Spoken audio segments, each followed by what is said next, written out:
मैया के बांध चारो घटिया हो कवन रे भैया ना। मैया के बांध चारो घटिया हो कवन रे भैया ना। भैरो भैया मैया के पोखरा खनवले हो कि दुर्गा मैया ना। भैरो भैया मैया के पोखरा खनवले हो कि दुर्गे भैया ना। मैया के बांधे चारो घटिया हो कि दुर्गे मैया ना। मैया के बांधे चारो घटिया हो कि दुर्गे मैया ना। हाथवा में लिहली मैया लोटा जल दतुअनिया हो कि चल रे भैली ना। हाथवा में लिहली मैया लोटा दतुअन हो कि चल रे भैली ना। मैया गंगा स्नानवा हो कि चल रे भैली ना। मैया गंगा स्नानवा हो कि चल रे भैली ना।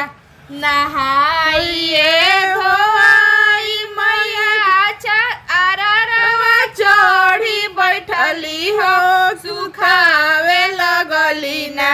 नहाइए धोआई मैया अररवा चढ़ी बैठली हो सुखावे लगली ना। मैया लंबी लंबी केसिया हो सुखावे हो लगली ना। मैया लंबी लंबी केसिया हो सुखावे हो लगली ना। घोड़ावा चढ़ल आइले भैरो नंद भैयावा हो के रे तोहरा ना। बहिनी तिलक चढ़ाई है हो कि कोई रे तोहरा ना। बहिनी सजी है बरियतिया हो कि के रे बहर ना। भैरोही भैया मैया के तिलक चढ़ाई है हो कि दुर्गे भैया ना। मैया के साजी है बरियतिया हो कि दुर्गे भैया ना। मैया के साजी है बरियतिया हो कि दुर्गे भाई। जब बरियतिया दुआर बीचे आइले हो बजावे लगली ना।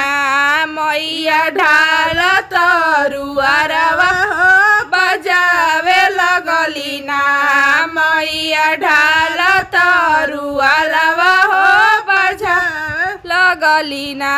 जब बरियतिया मंडप बीचे आइले हो चलावे लगली ना। मैया ढाल तरुआरवा हो चलावे लगली ना।